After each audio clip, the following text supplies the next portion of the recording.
varias empresas privadas, organismos internacionales, así como de gobiernos. Es profesor en varias universidades y tiene varias publicaciones de artículos y libros. Muchas gracias. Antes que nada quería agradecer a la Academia por la invitación. Para mí es un honor estar acá nuevamente. Y felicitar a Germán por el trabajo. La verdad que es un trabajo muy completo. A mí me pidieron que comentara el trabajo de Germán, entonces yo organicé mis comentarios de la siguiente manera. Básicamente lo voy a presentar en forma de, más que comentarios, preguntas. O sea, las preguntas que me surgieron del análisis del trabajo de Germán. Al mismo tiempo quiero anticiparles que algunas de estas preguntas o comentarios pueden parecer ingenuos para los locales, porque yo no soy un especialista en el sector eléctrico costarricense, ¿sí? Si bien he analizado otros sectores eléctricos, no he analizado específicamente el costarricense, sí he trabajado en el mercado de GLP acá, analizándolo. Pero, entonces, quiero que tengan en cuenta que algunas de mis preguntas pueden ser ingenuas, pero son hechas desde la perspectiva de alguien que no conoce el sector energético costarricense, pero conoce el sector energético de otros países de la región, ¿sí? Y las hago desde esa mirada, ¿no? Entonces, primero para que entiendan en qué contexto hago las preguntas que hago, yo quiero señalar cuáles son los objetivos de la regulación y cuáles son los instrumentos de la regulación. Entonces, en principio los objetivos de la regulación son la equidad, la eficiencia y la sostenibilidad o financiamiento del sistema. Por supuesto, el prerequisito es que el sistema se sostenga en el tiempo y esté financiado, entonces quizás es el más importante, pero los otros dos objetivos, el de la equidad y la eficiencia, son igualmente importantes una vez alcanzado el objetivo de sostenibilidad. Entonces, ustedes van a ver que a lo largo de mis comentarios siempre voy a estar haciendo referencia a estos objetivos. ¿Qué instrumentos tiene el regulador para satisfacer estos objetivos? Las tarifas, los impuestos, los subsidios y los programas sociales. Entonces, van a ver que a lo largo de mis comentarios siempre voy a estar haciendo referencia a los objetivos y a los instrumentos. El problema surge cuando se persiguen varios objetivos con un solo instrumento. Esto lo señalaba Santiago esta mañana. Cuando se persiguen varios objetivos con un solo instrumento suelen aparecer trade-offs que derivan en resultados que no son óptimos desde el punto de vista de la asignación de recursos. Por ejemplo, puede haber conflictos de objetivos entre la eficiencia y la sostenibilidad, cuando los precios son distintos a los costos marginales. Puede haber conflictos de objetivos entre eficiencia y equidad, por ejemplo, si no hay subsidios explícitos al fijar las tarifas. También puede haber conflictos de objetivos entre equidad y sostenibilidad, si las tarifas, por ejemplo, son muy altas. Entonces, la idea es tratar de minimizar estos conflictos de objetivos con los instrumentos que se tienen. Entonces, mi primer pregunta o comentario al trabajo de Germán es el siguiente. Analizando el marco regulatorio, que Germán analiza con mucha profundidad, el marco regulatorio costarricense menciona todos los objetivos antes señalados. O sea, reconoce la importancia de estos objetivos. Pero mi pregunta es, ¿qué objetivos está priorizando el regulador en la práctica? En la audiencia tenemos a los reguladores, entonces esa es mi primera pregunta. De estos tres objetivos, ¿está priorizando alguno en particular? ¿Qué instrumentos está utilizando para lograr estos objetivos? ¿Y qué conflictos se le generan y cómo trata de resolverlos? Entonces esa sería mi primera pregunta, mi primer comentario. La segunda pregunta. A mí no me quedó tan claro del trabajo cómo es la estructura tarifaria. Las tarifas son lineales, las tarifas son en bloques crecientes, son en bloques decrecientes, hay tarifas en dos partes, ¿sí? Entonces, en principio, cómo es la estructura tarifaria en Costa Rica no es un tema menor, porque la estructura tarifaria es uno de los instrumentos que permite alcanzar los objetivos que antes planteamos. Y con esta pregunta yo agrego ¿Cómo son las revisiones tarifarias? Germán hace una descripción, dice que hay revisiones extraordinarias, ordinarias, etcétera, pero la pregunta que yo me hago es, ¿cómo son en detalle estas revisiones tarifarias? ¿Cómo funcionan las revisiones tarifarias en la práctica? ¿Cómo es el proceso de revisiones tarifarias?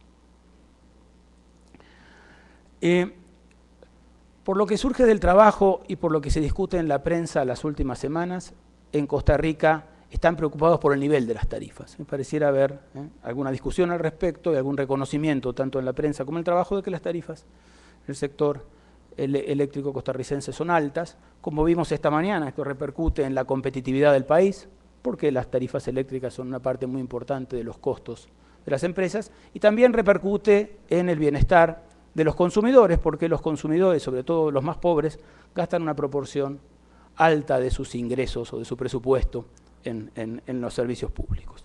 Entonces, pareciera que esta preocupación está latente, incluso tengo entendido por la lectura de la prensa que el nuevo gobierno está particularmente preocupado por este tema y que fue parte de la discusión en la campaña. Entonces, la pregunta que me surge es, ¿cómo se comparan las tarifas de Costa Rica con los otros países de la región centroamericana? ¿Son más bajas, son más altas? ¿Cuáles son las diferencias? En países de la región centroamericana hay esquemas bastante más competitivos, ¿sí?, que el costarricense. Los han estudiado en otros países de Latinoamérica también. Hay esquemas bastante más competitivos donde se desintegró horizontalmente la industria, se desintegró verticalmente la industria, se promovió la competencia en el sector de generación. Entonces la pregunta es, ¿se han planteado ustedes este problema? ¿Están estudiando este problema para ver si, digamos, estos esquemas más competitivos pueden tener un impacto en el nivel de las tarifas?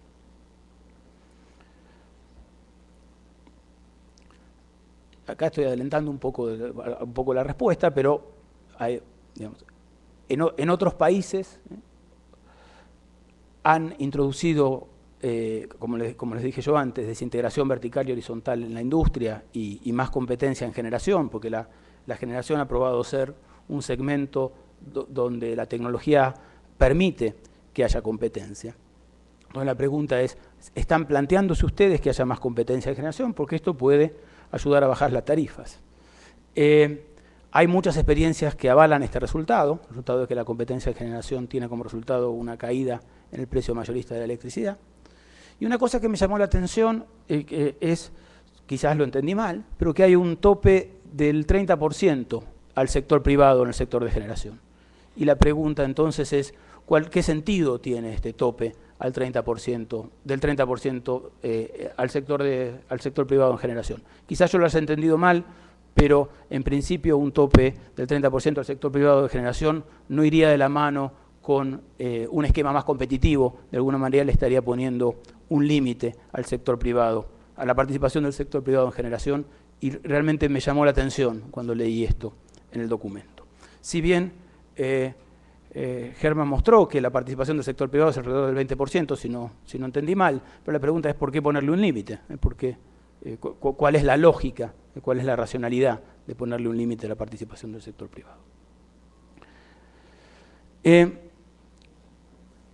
También surge del trabajo y surge de la lectura de la prensa de las últimas semanas que Costa Rica está comprando electricidad en el mercado eléctrico regional para conseguir tarifas más bajas, ¿sí? Entonces, una muestra más de que están preocupados por el nivel de las tarifas.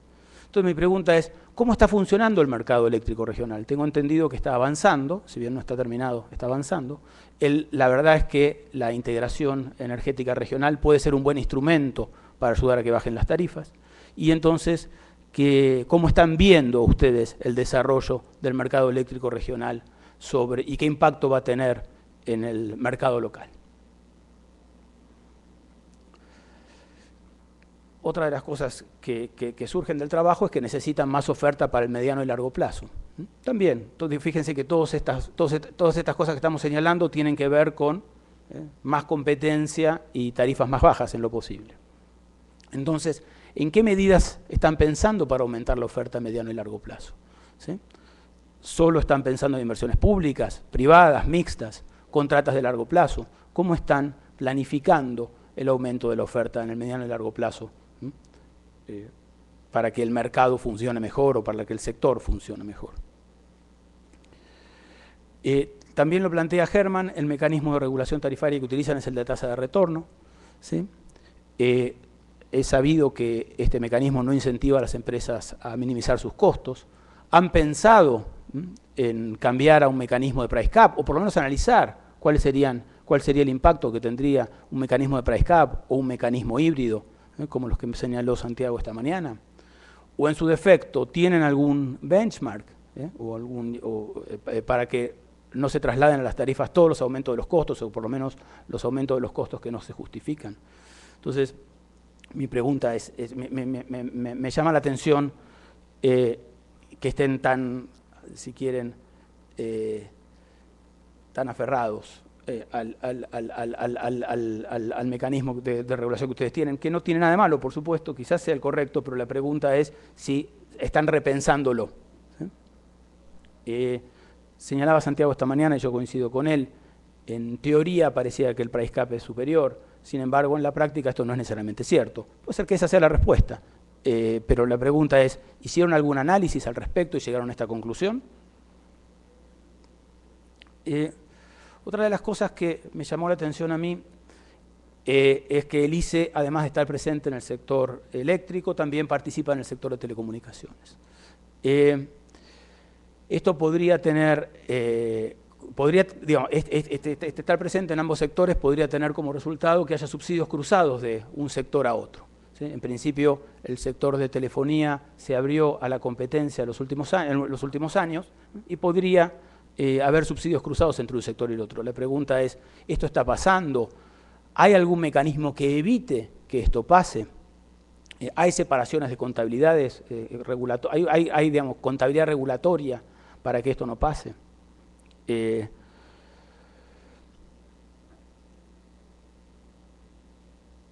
objetivo de equidad que mencionaba al principio está íntimamente ligado con el acceso y la posibilidad que tienen las familias pobres de pagar el servicio, ¿no? O sea, la posibilidad de que las familias pobres accedan al servicio y que lo puedan pagar. Entonces mi pregunta es, ¿cómo funciona el servicio universal? ¿Cómo evolucionó el acceso al servicio eléctrico en los últimos años? ¿Cómo se financia el acceso al servicio eléctrico?